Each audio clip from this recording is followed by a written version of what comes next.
As ambassador, you got to see all of these political players up close and personal, in private company as well. What's Trump actually like?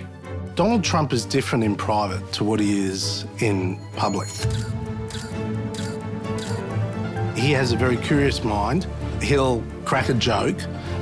He is rapid fire, so he'll ask a question about one issue and without continuing the conversation, go on to another issue. Almost attention deficit disorder, right?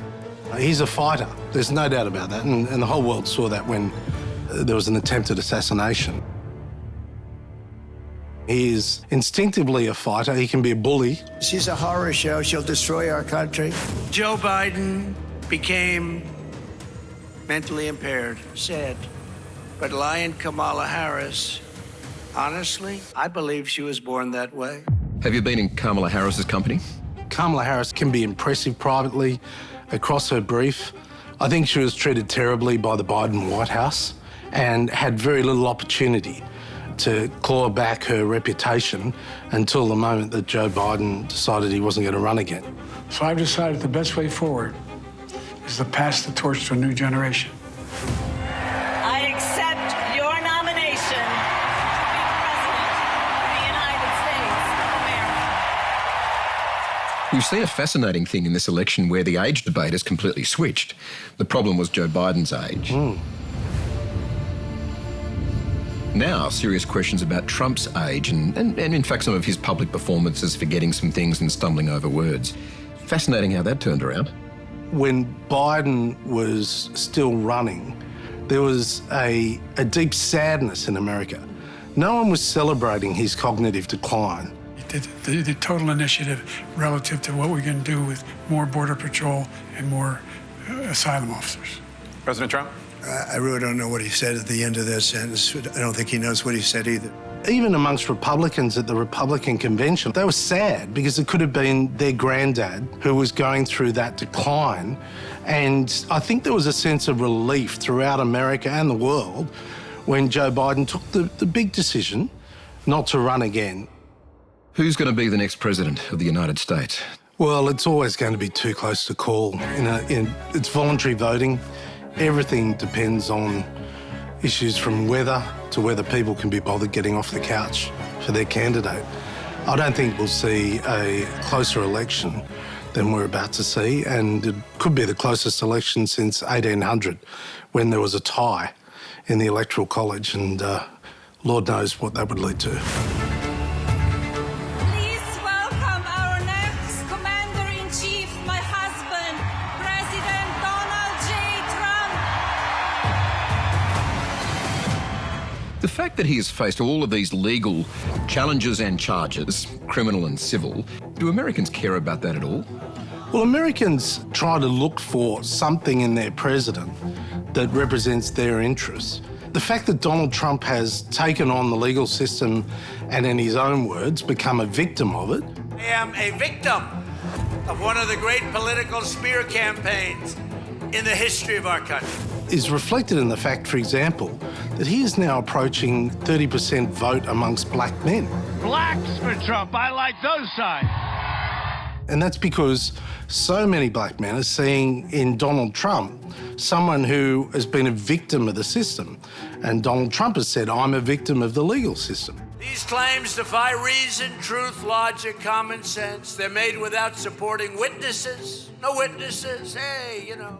It's an extraordinary environment where he has managed to convey to a vast number of Americans that not only is he fighting for them, but he is one of them. And that's hard to believe for a billionaire property developer in New York.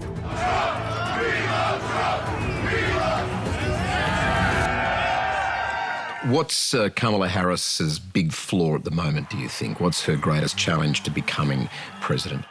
Well, she's still unknown, which is extraordinary because Vice President is one of the weakest positions and most unknown positions in the United States government. You don't have to say a lot, do you? Well, you don't have to say a lot and you're the spare, you know, in case anything goes wrong. Well, she's handcuffed too, isn't she? Handcuffed to Biden's legacy because she can't criticise the bloke that she still serves as Vice President to.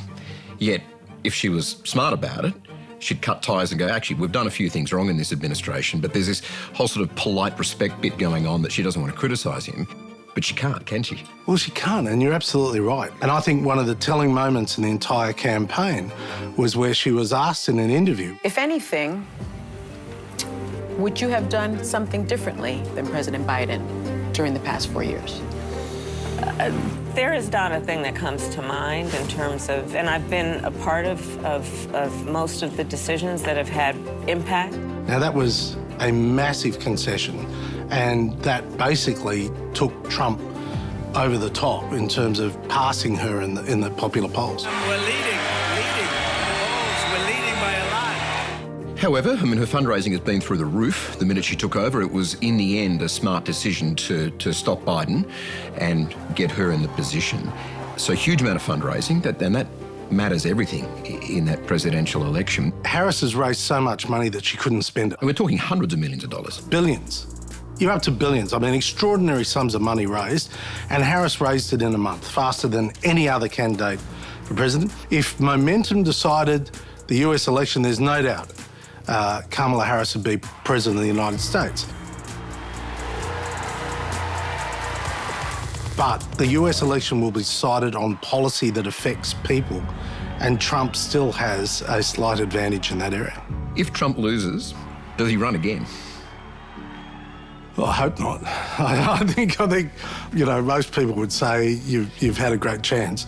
But most people aren't Donald Trump. No, well, look, Donald Trump's not most people. No, and Donald Trump is the most influential political figure in American politics in the last 150 years. I mean, there is no one. Hang on, that's really saying It's a something. huge statement. And why? Because 35% will vote for Trump, even ahead of the Republican Party, potentially. They've invested in the individual. And Trump has disrupted politics and global politics. And therefore, he is influential. Is this the most interesting US election for a president we've ever seen? It'd be close. It'd be close. This is going to decide the fate of the world. And it's in our interest in Australia, and it's in the interest of everyone that believes in freedom and democracy that the American people get it right.